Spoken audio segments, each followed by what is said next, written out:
Jeez. Yeah. And it's your day off. And it's my day off. This might just be a disaster.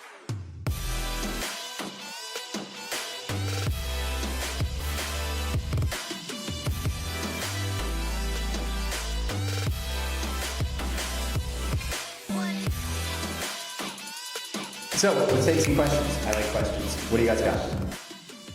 Hey everybody, it's Dave. I'm back with a Maker Zone on my day off. I'm here with Chris, who was kind enough to come over. We met each other recently in London on the back of a conference, but we actually knew each other since a couple of years. And I want to talk about social media and branding yourself, social branding profiles, as opposed to the current way that banks are doing things. So would you mind introducing yourself? Absolutely. Thanks for having me on the show. I'm Chris Andrew, based in London, work for a company called Hearsay Systems, which we started 7 years ago in San Francisco. And Were you a founder? I was the first employee to join the two founders, so I employee don't one. get the official label, but that might even be better. You know? Seriously, how did you land into that? You know, I was working at a company called Intuit, TurboTax, QuickBooks, Mint.com, and I ended up, realizing after a year and a half out of university, I was in the Valley to build something new and try to change the way things were happening. And so I got connected to Steve and Clara through Sequoia Capital, which was the first venture backer the company. What were they then, Series A or Angel? So I met them pre-Series A, and so they were in the process of raising that Series A round, and they ended up going with Sequoia for a $3 million Series A, and was really interested in the problems they were focused on. And as I was coming from Intuit with a small business background, they were thinking through the challenges of how do we start to empower small businesses to translate some of their offline skill sets online, right? So as you've got these relationship-based... This is 7 years ago. This was so 7 that years ago.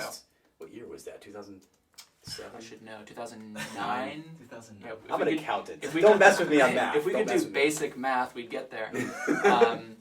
This was, I think, Facebook's, the F8 conference, it was in its first year, maybe. And so they were just releasing their, it might have been the year before, their first API to start to use their data for, beyond the kind of friend-to-friend application. Who was LinkedIn? Facebook was releasing their Facebook, API yeah. for the first time. And so Clara and Steve were kind of looking at that trend in terms of how might we partner with small businesses to take advantage of that And data. weren't they at Stanford together? They were at Stanford together, that's right, and then they kind of diverged for a little while. Clara went on to Microsoft, Google, and then she was leading the App Exchange at Salesforce. So got the hard skills, basically. So Got the worked hard for a skills while. along the way. They were both on the CS side at Stanford, and then Steve, the other co-founder, went on to does CS Microsoft, not customer service, computer science. Computer science. It means customer service as well, Also, yeah. and customer success, Yeah. and anything you want it to mean. But you mean they both studied computer They both science? studied computer science, Techies. so they had the hard tech background. And Steve was off at Microsoft building the Azure platform. So he's Okay. got some pretty deep technical So let's talk skills. about what this is, because Yeah. people are confused right now with social media and banking. Mhm. How did Hearsay start with banking? And by the way, this is not a promotion pitch for Hearsay. It's a company that I like working with. We've run a pilot together, and I'm trying to break down the barriers of, bankers using social media to create businesses, because one thing that I've learned Yeah. is it's the only way to scale your business Yeah. these days. Yeah. Everybody has these things. Yep. They don't watch television, That's right. and they interact with other people, and they meet people Your through show these was things. the last show I watched. That's also not an advertisement. Cool. But That's why I'm really here. good. That's really good. So, for me, it was, we have to do something more aggressive Yeah. than just writing policies. We have to give people Yeah. tools. So what is the tool that Hearsay actually built? Yeah. And how did you guys build it up? Yeah, we for better or worse, we fell into the financial services space because we saw a really clear need where relationship managers in financial services are kind of the original social networkers, right? They're the individual that comes to your home and builds trust as you're going through difficult life events, right? You're changing jobs, you're getting married, maybe there's a death in the family, and you need that element of trust and what do I do with my finances in my life? And so we saw them as really an underserved market in terms of the technology that was being made available. And the reason I they're like underserved... the analogy. Yeah, You see, this is what I believe too. Bankers are the ultimate social butterflies. absolutely. What they do is they cross-pollinate people. Yep. And they position themselves into kind of a trusted position with people. So it's behavioral finance. And they're experts at it offline. They're so fluent in it. Yeah. But you put them online, you put them behind a keyboard, and we call it social stage fright, right? The social media stage fright or digital stage fright. they're afraid to translate what they're best at in the world And why? to the new world because it's an unfamiliar territory. And I think they need and this is part of what we try to build into our solution, but they need the encouragement that they can be themselves online, talk about their passions, their interests, the topics they connect on. And so the reason we focused on financial services was they were being blocked, they broadly being anyone in financial services, were being blocked from social, from web, from SMS, from digital, because of the compliance standards. And how can you banks. block someone from SMS in 2010, right? Yeah. That's how people socially interacted in 2010. Absolutely. I mean, and to your point, they try to block it by policy. Right. They try to say, hey, the bank's policy is you cannot represent us on LinkedIn, Facebook, SMS, web, blah, blah, blah. Mm-hmm. And we came along and said, for the first 2 years of our organization, we partnered very, very closely with 2 or 3 wealth managers, insurance agents, property and casualty, life insurance, mortgage brokers, asset managers. We found a pool of people and tried to understand the way they solve for compliance on email, on instant message, and found a way to apply it to the channels where people spend time. California-based, what we call design thinking. Mm-hmm. So really you went at the customer problem, you picked a vertical, That's right. you attacked it, That's right. and then you studied how people interact with each other and customers, in what Exactly. channels, what time of day, how they do it. Yeah. One of the biggest things I took away from my first role, I have so much love for Intuit, where I started my career in technology. And one of the things they're famous for is this follow me home concept. And maybe in today's day and age it'd be a little bit creepy, but in our first couple weeks at Intuit, they would literally send us off to Staples, Office Depot, these retail chains in the US. This was when they were still selling boxes of software on the wall, right? And they're like, hey, go hang out. App store. Go hang out in aisle 3 and watch and just wait for someone to come select accounting software. And then maybe follow them through the checkout to the parking lot and ask them if you can go home and watch them install that software and use it. Stalker. Full on Stalker. Follow me home, Yeah. right? It doesn't get any creepier. Wow, that's and super creepy, but it's also design thinking. It doesn't get any more real, right? When you approach the person in the parking lot. Did you actually ever do that? Absolutely. No way. They absolutely did. And I apologize if Intuit's watching this and we're not supposed to talk about it. No, but it's actually good business. That's how you do no, business. and I think today's day and age, a year later, we were signing docs and we had to get approval to do this. Sure. But yeah, I mean, watching people in their native environment interact with, from purchase to installation, when it was still a CD-ROM going in the computer, to usage, you just start to realize the things they're supposed to do through your software, they're still drawing notes and putting them on the wall. So you're missing the point. And so Hearsay brought a lot of that culture to our customers, right? My first experience Wait, was... he got first points on saying CD-ROM. I haven't heard that There you go. in 10 years. Yeah. And he did not say blockchain, he said CD-ROM. You got it here first. There you go. We're working backwards. Where's the buzzer? What do you call that? The blockchain buzzer. Yeah. I have no desire to talk about blockchain. It's Good. interesting, but No, that's good. let's talk about things that are actually happening. You right see, now. that's what I realized. Yeah. Is I can screw around with blockchain for the rest of my life. Yep. But it is not actually going to cause the future of the industry Yep. to keep evolving, because we see advisors as a core part of what we're still doing. Yeah. Because it's a person-to-person business, Absolutely. and you're enabling that. And I think those advisors are actually the only reason this industry has a chance of surviving. My thoughts on this have completely shifted. I think FinTech is the most overrated, hyped thing in the world right now, because the banks love FinTech. All FinTech is a bank's getting a preview of little innovations they can steal, buy, copy, do whatever they want with. User experience largely. Yeah, no patenting. exactly. There's nothing truly novel here. Now, it's good, right? It's good for the industry, it's good for the consumer, but I don't think they actually believe they're going to get disrupted, and I don't really either.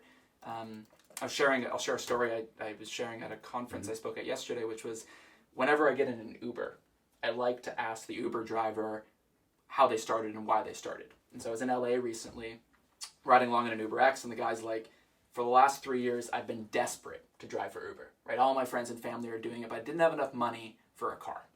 I was like, okay, that's interesting. He's like, Uber comes along, introduces this program with zero money down. Mm-hmm. I can go get a brand new vehicle. I think there's 3. It's like a Toyota, a Honda, or whatever, 3 models. And so you show up at the dealership, you get a brand new vehicle, this lease, no money down. Uber just deducts it from your paycheck. I'm like, that's fascinating.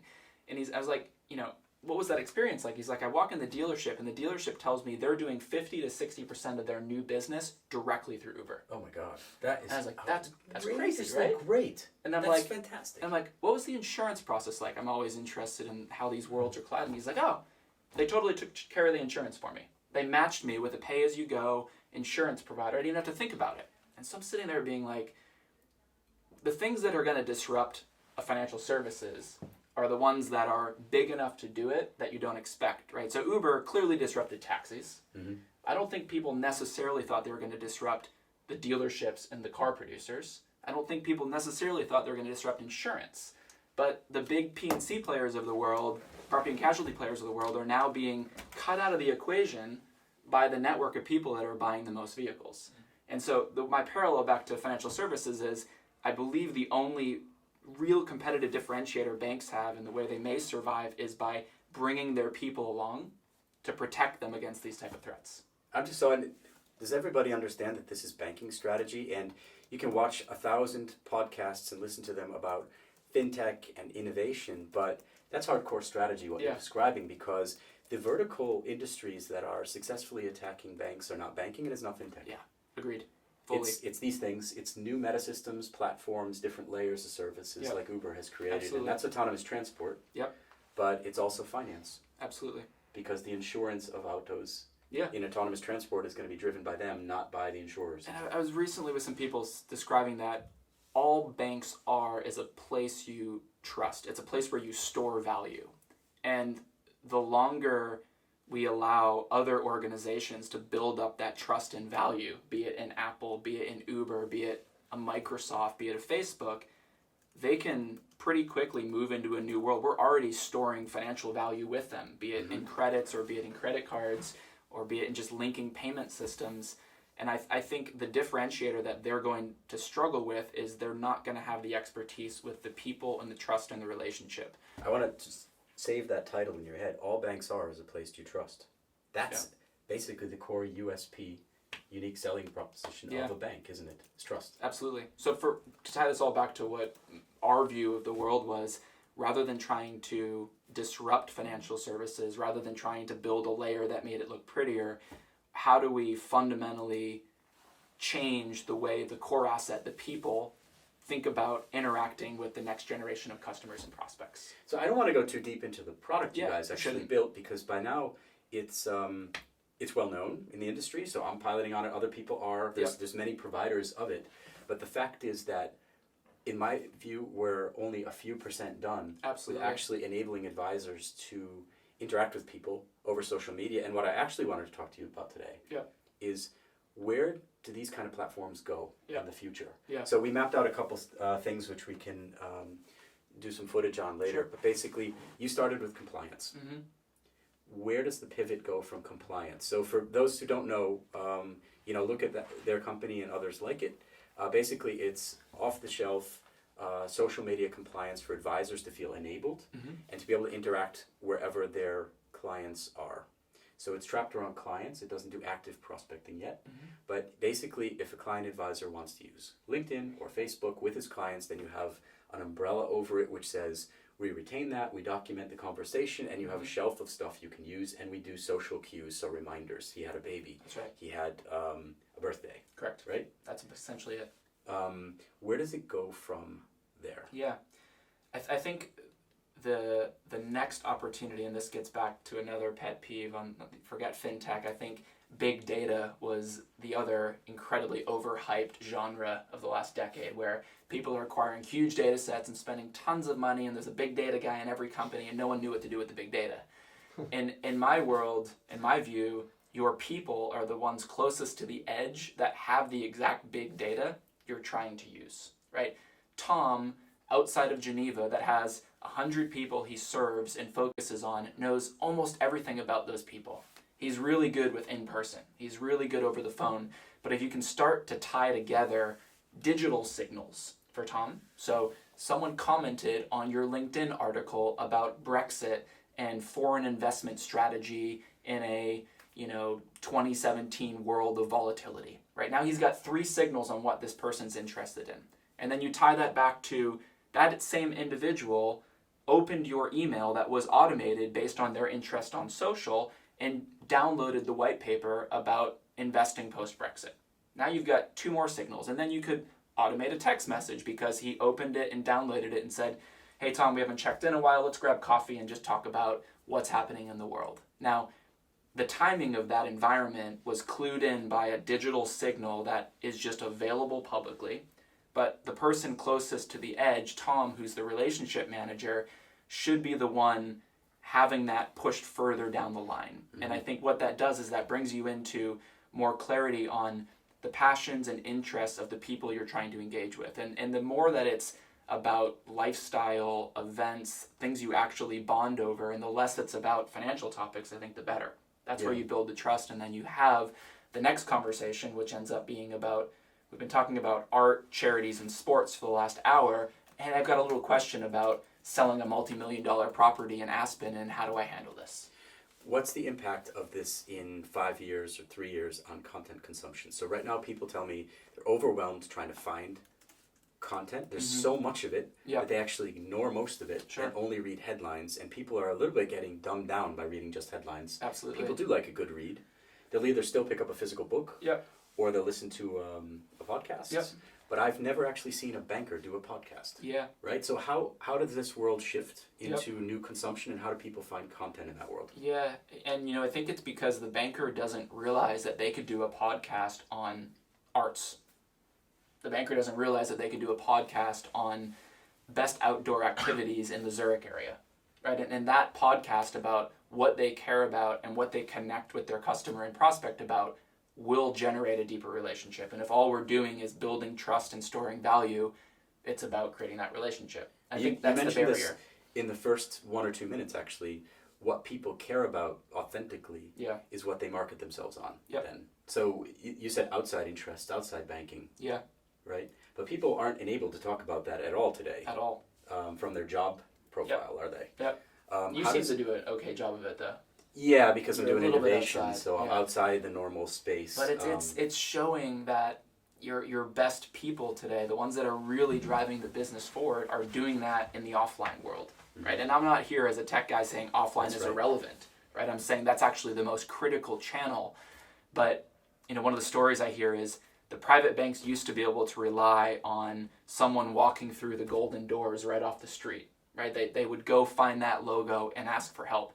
Now they're doing that research on their own. That sphere of influence of who they should connect to in a time of need is being shaped by people they share interests in, people of similar wealth levels. And this is true from the retail kind of mass market all the way up to the ultra high net worth that congregate in 10 cities every year. We recently had a very seasoned entrepreneur visit us here, and one of the things he said that I won't forget is that Red Bull has done an extremely good job with this. So they don't market the drink.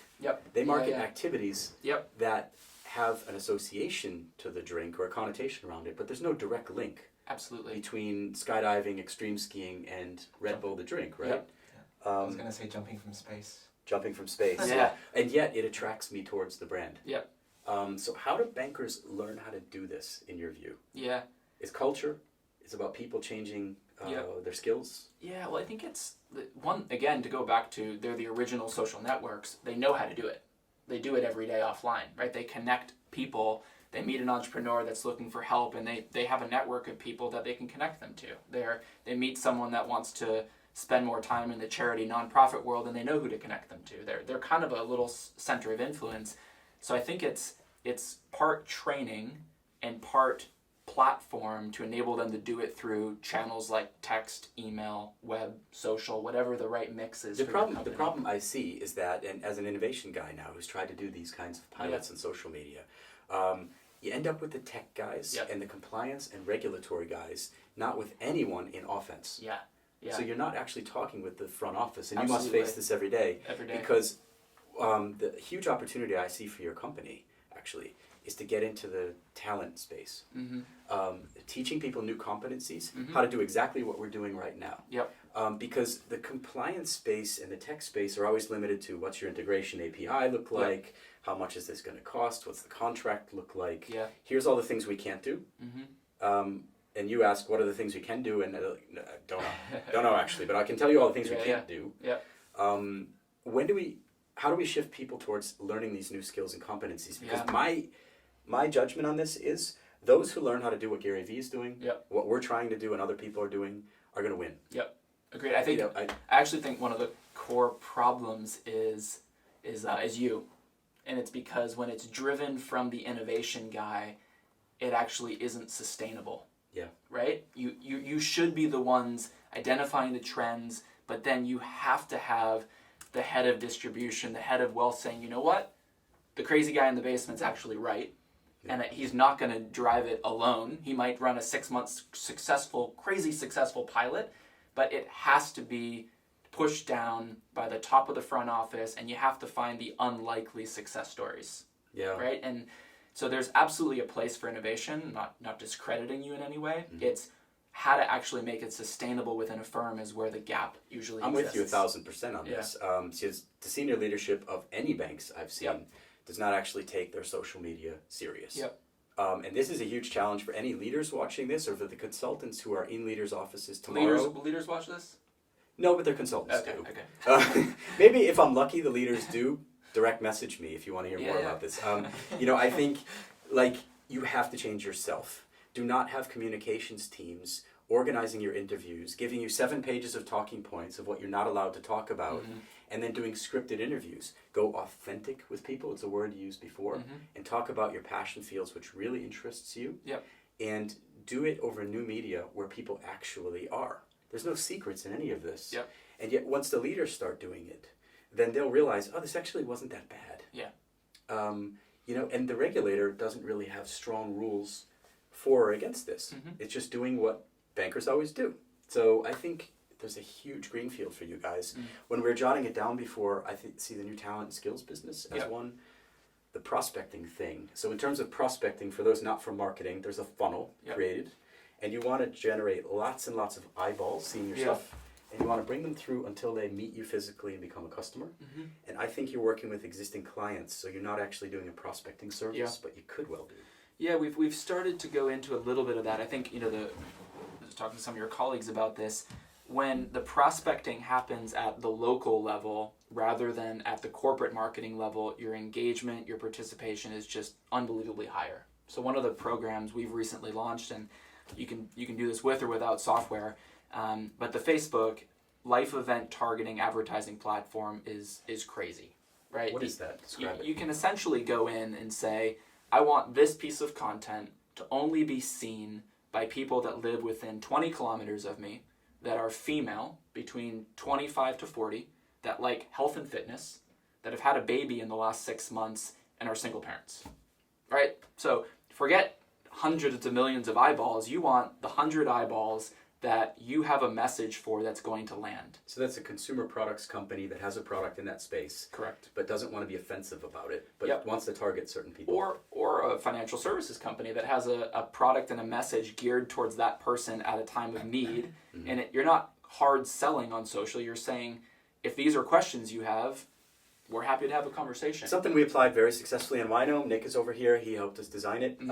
Basically in LinkedIn and Twitter, it's the same. Yep. In the Americas and big markets like the UK, you have that same level of, if I'm going to pay for Twitter advertising, then I only want to pay for a click when it gets read by a doctor living in the city of London who is educated at Oxford. So you can really nail it down. Yeah. And I think that's so important. In terms of what you just said about Facebook, You can. doesn't matter. In terms of what you just said about Facebook, what's a similar example you could use for financial services? So you talked about the 25 to 40-year-old single parent. How could the same apply for financial services? Same example. Yeah, well, I think your bankers, your relationship managers know who their target customer, who their target profile is, right? So what we've tried to help automate is you're going to have 1 or 2 bankers or relationship managers that's probably doing this organically themselves. They've gone out, figured out the platform, maybe hired a local agency to deal with the complexities themselves. And they do that privately. They do it privately. Wow. You might not even know about it, right? We definitely come across these people in our kind of. And are they the most successful? Absolutely, they're the ones that are just making it happen. Yeah. Now, what we try to do is we're trying to operationalize this for the 90% that have no idea it's possible. And so our system would allow the corporate marketing team to say, run this ad on behalf of 1,000 agents, wealth managers, mortgage brokers, and do this level targeting, but let them customize the content, right? So we're scaling what we see working. So again, you do the demographic, life event, geo-targeting, and you let the individual that will own the relationship customize the message at the end point. So that's what we try to focus on. I mean, we talked about 3 other development, so to pivot from compliance towards more active things. It sounds like you're on all of them. But if we're going to run another pilot, I would like to actively develop offense in those spaces as the innovation guy, because I think the 4th space is actually the passion fields. If you guys could better define the passion fields that people normally talk about. So I've talked with advisors who only do startups for a living, right? They're in the startup community, and that's their kind of thing that they always talk with people about. But they're hardcore bankers.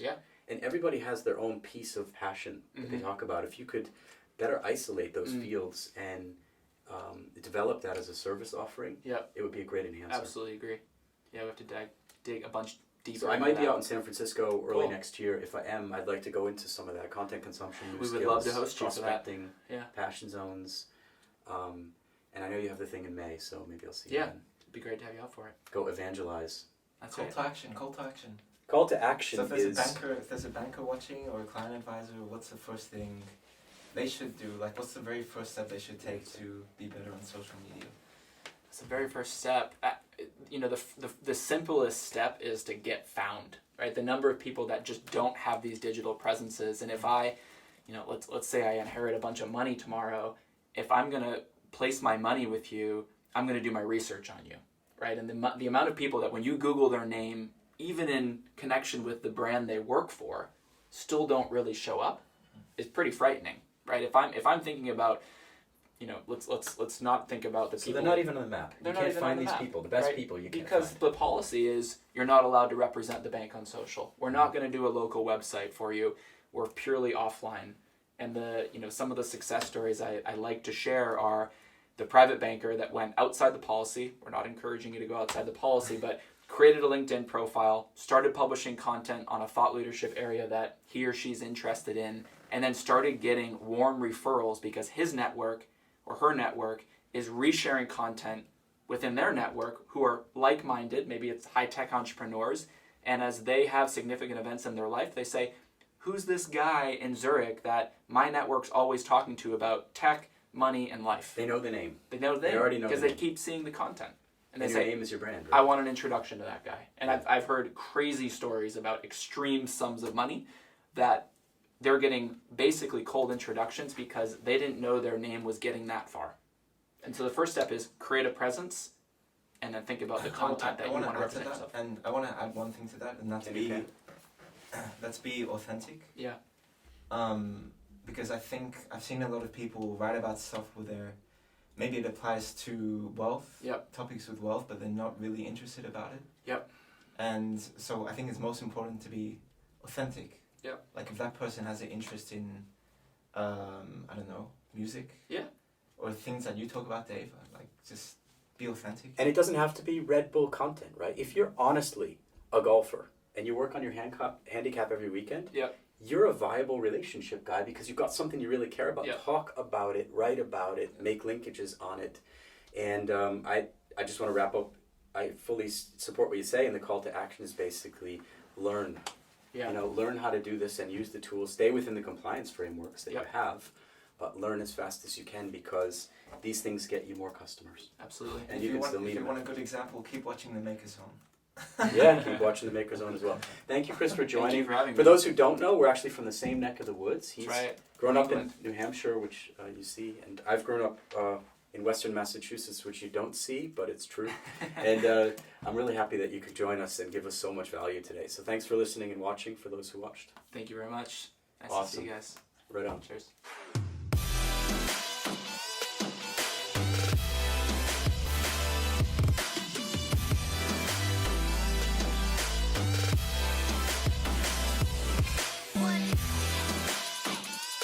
So let's take some questions. I like questions. What do you guys got?